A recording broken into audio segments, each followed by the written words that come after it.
السلام عليكم، ازيكم يا شباب؟ اخباركم ايه؟ يا رب تكونوا بخير. معاكم احمد علاء واهلا بيكم في فيديو النهارده. دلوقتي لو انت رحت على جوجل وكتبت how to learn video editing هيظهر لك كميه مصادر مهوله وهتتشتت ومش هتعرف تبدا منين. فانا دلوقتي جاي انقذك واقول لك ان انا هعمل سلسله لتعليم المونتاج بادوبي بريمير. هشرح لك الكونسبتس في فيديوهات قصيره ومفيده عشان تستفيد بشكل كبير وما تملش وانت بتتفرج، وتقدر كمان تطبق معايا وتنشر الاديت بتاعك على السوشيال ميديا وتعمل لي منشن.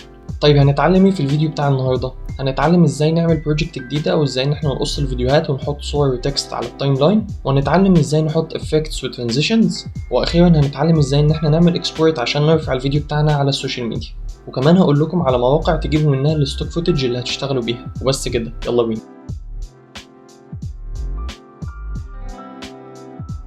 تمام يا شباب، اول ما بنفتح بريمير بيظهر لنا الواجهه دي. طيب خلينا نشرحها لكم واحده واحده. مبدئيا هنا عندنا المشاريع اللي احنا اشتغلنا عليها قبل كده، تمام؟ وممكن ان انت تفتح واحد منهم من هنا او ان انت تدوس من هنا عادي، وممكن ان انت تعمل نيو بروجكت برضه. فاحنا النهارده هنعمل بروجكت جديد، فهندوس نيو بروجكت. تمام، هيجيب لك بقى لو انت في بريمير 23 هيجيب لك الواجهه دي ممكن ان انت تعمل بيها امبورت للفوتج بتاعتك، او ممكن ان انت تعمل امبورت للفيديوهات من جوه بريمير عادي. تمام، فاحنا هنسمي البروجكت، هنسميها وليكن فيديو. تمام، هنسيبها ماشي، ده المكان اللي انا هسيب فيه. تمام، هو ده المكان، مفيش مشكله. بعد كده نروح ندوس كرييت، هنستنى عم البرنامج يحمل. تمام، اول ما البرنامج يحمل هيظهر لنا الواجهه دي. تعالوا اشرحها لكم واحده واحده. مبدئيا ده الميديا براوزر، ده المكان اللي احنا بنجيب منه الفيديوهات عشان نبدا نشتغل عليها. حلو، فطبيعي اول ما تجيب الفيديوهات عشان تبدا تشتغل عليها لازم تحطها على التايم لاين. اول ما تحط الفيديوهات على التايم لاين بيظهر لك اللايف بريفيو بتاعتها في البروجرام ويندو. تمام، ده اللي انت بتشوف فيه التعديلات اللي انت بتعدلها على الفيديو على طول. تمام، عشان تعمل التعديلات دي بقى بتروح تعدلها في الافكتس كنترول. حلو، اللي هي دي. فتعالوا بقى ان احنا نعمل امبورت للفيديوهات بتاعتنا واحده واحده. هتروح عند الميديا براوزر وتدوس رايت كليك امبورت، او ممكن ان انت تدوس دبل كليك عليه برده مفيش مشكله. تمام، هبدا ان انا اروح اشوف انا حطيت الفيديوهات بتاعتي فين واسحبهم كلهم على بريمير. فانا حاطط الفيديوهات هنا اهم، فالفيديوهات بتاعتي هنا هقوم عامل لهم كلهم سيلكت، فالفيديوهات بقت بالشكل ده جوه بريمير. طيب حلو، دلوقتي لو انا عايز اخلي الموضوع منظم اكتر، لان انا شويه هيكون عندي مثلا ميوزك، شويه هيكون عندي صور والكلام ده، فهعمل ايه؟ هدوس في الميديا براوزر رايت كليك نيو بن. تمام، ده زي ما كانك بتعمل ملف جديد، هنسميه فيديوز. حلو، ناخد الفيديوهات بتاعتنا سيلكت ونسحبهم نحطهم في الفيديوز. تمام، فهم كده الموضوع بقى شكله منظم اكتر. ممكن نعمل برضو نيو بن تانية نسميها ميوزك. حلو، تمام. وبعد كده بعد ما فتحت الميوزك فولدر هندوس ضغطتين نفتح الامبورت، وبعد كده انا مقسم برضو الملفات نفس الشكل بره، فاروح عند الاوديو واسحب الميوزك اللي انا هشتغل بيها. وبس كده، الموضوع بسيط جدا. هبدا بقى ان انا اسحب الفيديوهات بتاعتي على التايم لاين، وليكن مثلا هسحب اول فيديو فيهم. يعني انا عايز اعمل فكره الفيديو ده ان انا عايز اعمل فيديو عن القهوه من وهي مثلا بتتصنع لحد ما الشخص بيشربها. تمام، فاسحب مثلا الفيديو ده احطه على التايم لاين، فهتبدا تلاقي الفيديو بقى بالشكل ده. طيب خلوني اشرحها لكم واحده واحده. اللي هنا دي اللي انا بعمل عليها هوفر بالماوس دي التراكات بتاعه الفيديو، تحتها التراكات بتاعه الاوديو. تمام، طبعا الفيديو ده ما فيهوش صوت فمش هتلاقي عنده تراك في الاوديو. تمام، لو انت عملت كده بتخفي الفيديو. حلو، لو فتحت العين دي تاني الفيديو بيظهر معاك. طيب دلوقتي تعالوا نحط ميوزك، هي نفس الوضع. هتروح عند البن بتاعه الميوزك وتسحب تحط على التايم لاين. فزي ما انتم شايفين عمل اوديو معانا هنا كده. تمام، وبكده تكون انت ضفت ميوزك للفيديو بتاعك. تعالوا بقى نضيف فيديو تاني.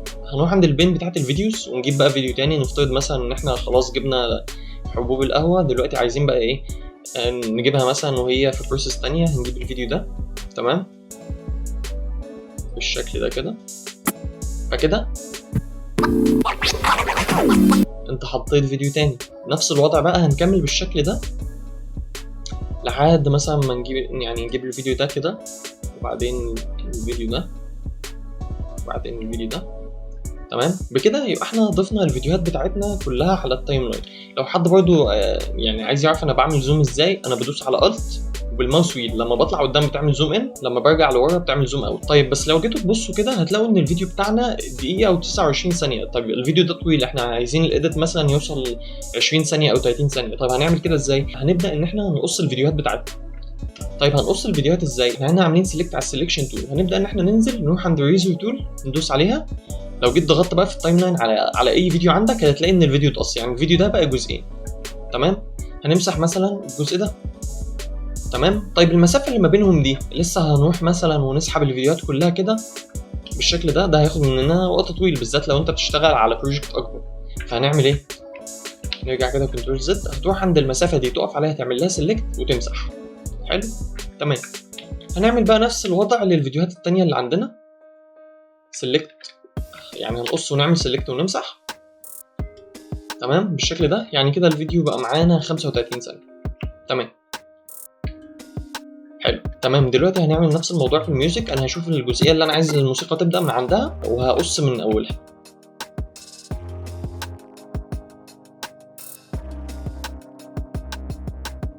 تمام. من اول هنا كده انا برضو قصيت الميوزك وعملت نفس الموضوع اللي انا لسه عامله على الفيديوهات من شويه، فتمام جدا، يعني الموضوع بسيط.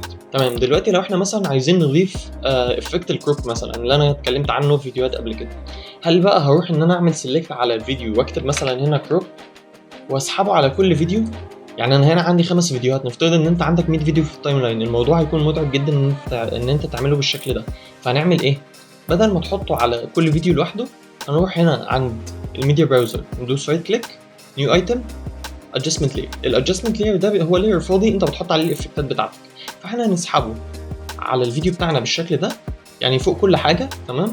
ونسحبه للاخر كده، نروح نجيب الكروب ونحطه عليه. تمام. دلوقتي مثلا لو خلينا الكروب ادينا له فاليوز هنا كده 12. تمام. احنا عندنا عامل الكروب افكت على اول فيديو، لا ومش كده وبس، قصدي عامل على تاني فيديو، ثالث فيديو، رابع فيديو، والفيديو الخامس بنفس الوضع كده. تمام.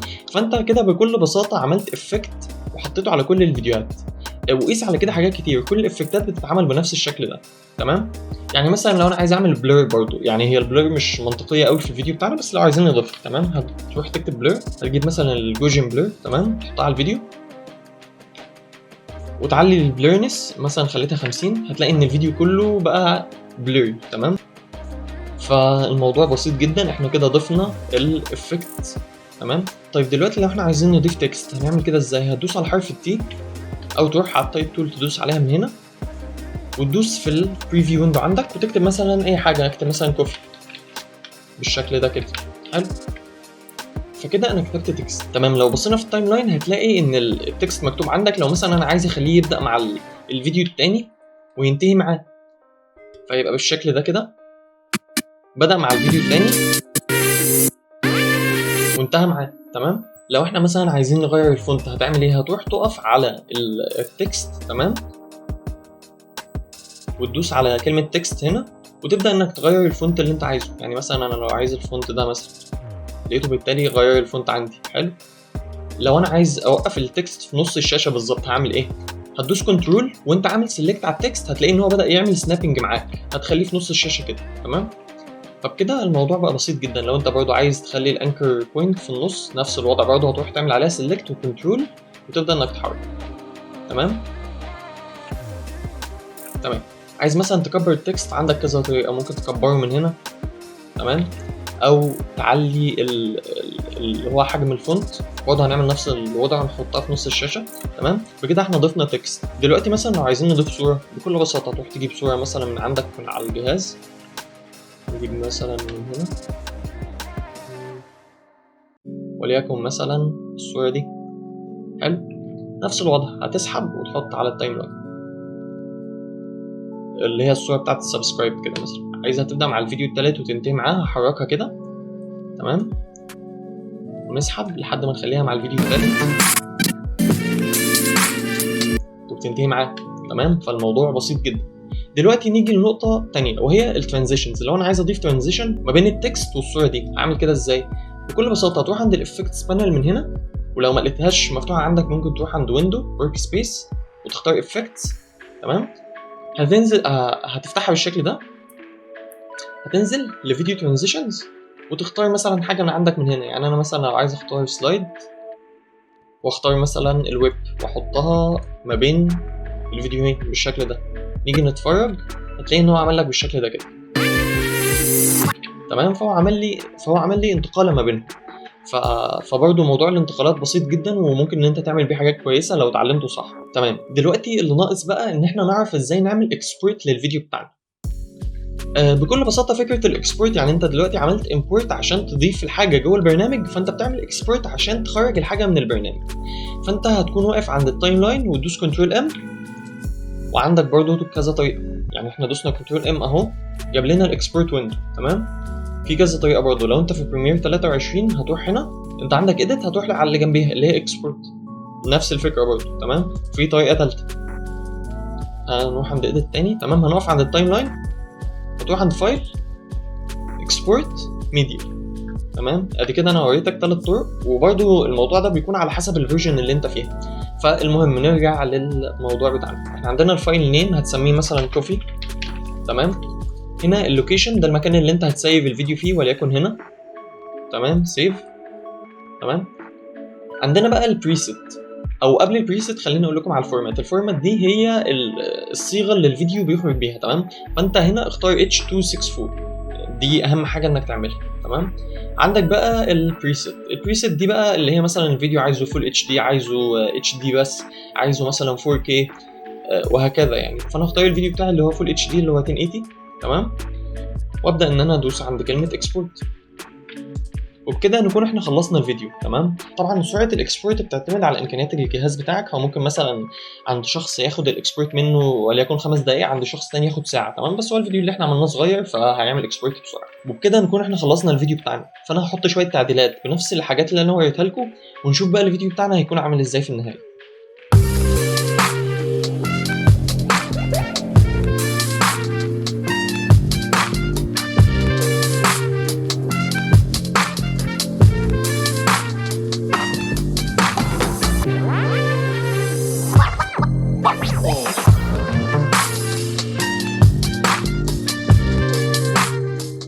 وبكده نكون خلصنا الفيديو. يا رب يكون الفيديو عجبكم، ويا رب تكونوا استفدتوا. ما تنسوش اللايك والسبسكرايب وتتابعوني على كل المنصات، وتقولوا لي آراءكم في الكومنتس. والسلام عليكم.